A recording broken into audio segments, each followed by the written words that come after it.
Dengan desain eksterior yang sudah elegan dan mewah, Toyota Zenix ini sudah membuat banyak customer di Indonesia tertarik. Ya, kita bisa lihat pada bagian depannya ini itu sudah terlihat sangat elegan dan juga terlihat sebuah perbedaan atau perubahan identitas pada bagian bentuk-bentuknya. Bisa kita lihat dari headlight-nya yang sudah berbeda, memiliki bentuk yang berbeda, dan ini lebih gahar tetapi tetap deluxe dilihatnya. Terus pada bagian ini tuh ya seperti biasa, ini modifikasi variasi yang membuatnya lebih futuristik tetapi tetap elegan. Terus pada bagian saintnya dia itu sudah menggunakan line berbentuk line seperti ini yang membuat dia lebih simple tapi tetap futuristik ya. Lanjut next pada bagian roda, pada bagian kaki-kaki ya, bagian luar itu dia pada velgnya dia standar, warnanya standar pada umumnya, tapi dia tetap terlihat futuristik, solid dan kuat demi keamanan ya teman-teman. Jadi gak bakal gampang hancur dan rusak. Yang pasti sudah standar semuanya ya, sudah standar. Iya, sorry. Kita ke sini dulu. Pada bagian spionnya ini juga standar, dimana semuanya udah pasti setiap spion, setiap sisi itu sudah memiliki saint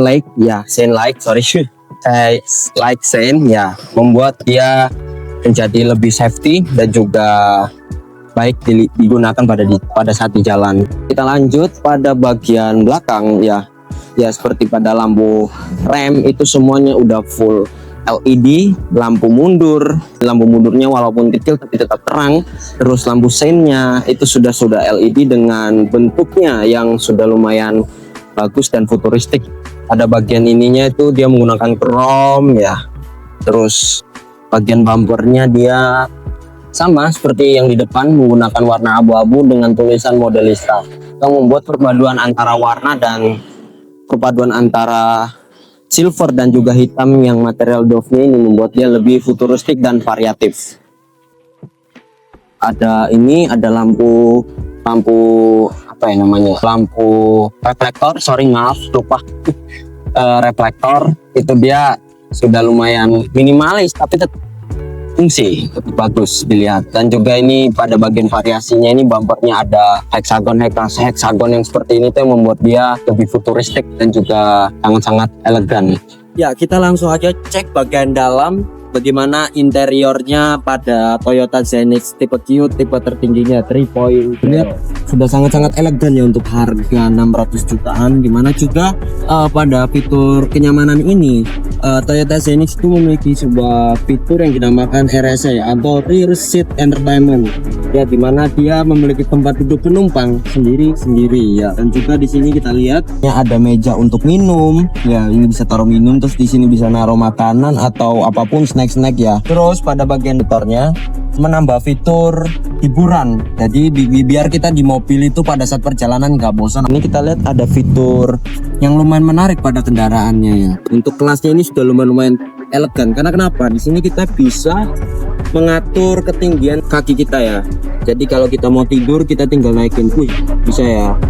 Kita mencet tombol ini yang membuat kenyamanan semakin terasa ya teman-teman, apalagi pada saat perjalanan jauh kaki terasa pegel karena nekuk terus. Terus ini juga kalian tidak perlu manual ketika mau ngatur kemiringan pada bagian sandaran kursinya, karena ini juga sudah otomatis ya, seperti ini ya. Kita coba ya.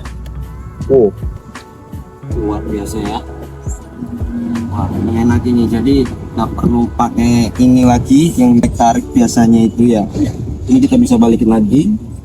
Nah, ketika memiliki orang yang banyak masuk ke dalam mobil ini atau lebih dari 4 orang, kita bisa lewat sini ya teman-teman, dengan cara mejanya ini itu bisa dilipat ke bawah gini. Nah, jadi jika kita mau lewat ini diturunin dulu, ditekukin dulu, gak perlu, jadi bisa lewat sini ya. Bisa lewat sini, salah. Bisa lewat sini ya. Ini udah lumayan cukup ya untuk ukuran badan saya. Ya, jadi seperti itu fiturnya. Kita langsung aja ke bagian belakangnya. Seperti apa? Pada fitur Toyota Zenix ini dia memiliki sebuah fitur yang dinamakan kick sensor. Ya, kita bisa langsung coba aja ya. Tuh. Jadi kita nggak perlu lagi pakai cetek-cetekan katup gitu ya, seperti biasa ngangkat berat ya, kita nggak perlu lagi seperti itu karena sudah otomatis dengan bantuan kick sensornya ini. Kita lihat di sini fitur-fiturnya pasti lumayan banyak. Kita mulai dari setir dulu ya. Pada bagian kiri ini adalah kontrol untuk mempermudah supir berinteraksi pada bagian head unit. Ini contohnya ya, seperti tombol volume, ngurangin dan naikin. Terus ini bagian mungkin ganti-ganti lagu. Terus ini buat nerima telepon. Terus ini untuk pak telepon ya teman. Terus ada klakson ya seperti biasa dengan safety-nya airbag, pasti ada airbag.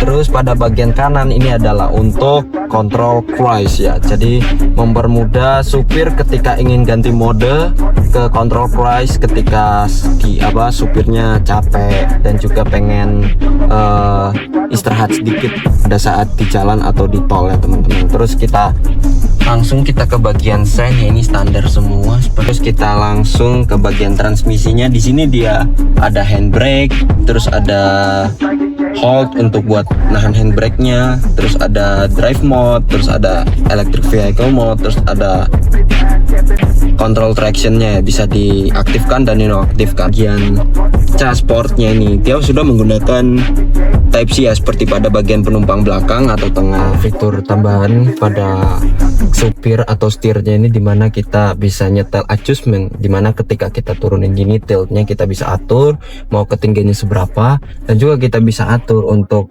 jaraknya itu bisa sedekat apa terhadap kita ya, seperti itu. Tuasnya untuk mengunci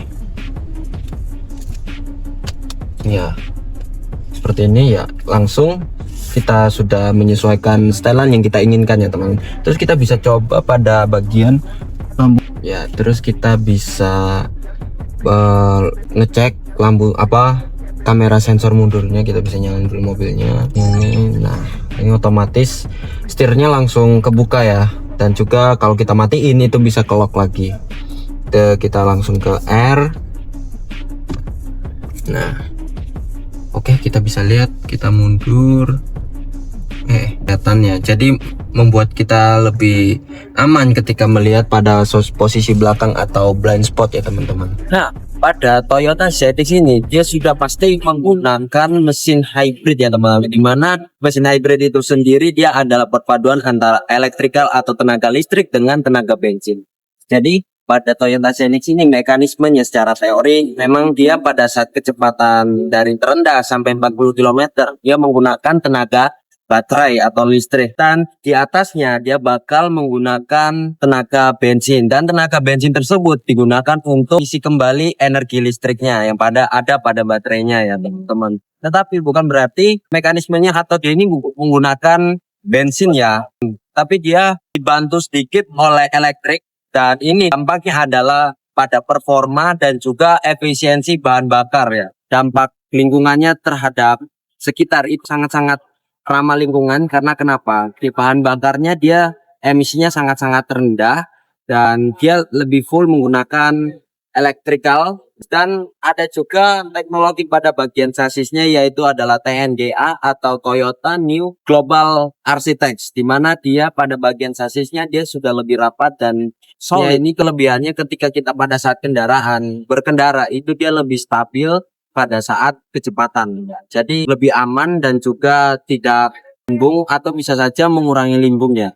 Itu teknologi yang dimiliki TNGA. Di teknologinya yang lain dimana disebut sebagai TSS atau Toyota Safety Sense, dimana salah satu fiturnya itu adalah AHB atau Automatic High Beam. Ketika lampu nyala seperti tadi yang saya jelaskan, itu dia nyalanya itu secara otomatis dan menyesuaikan kondisinya. Jadi itu luar biasanya teknologi dan juga fitur-fitur yang dimiliki Toyota ZX ya. Jadi ini sangat-sangat sudah saya anggap ini sudah bagus untuk keluarga, untuk perjalanan jauh dan juga lingkungan. Sekian dari saya, Luar Fajar. Terima kasih.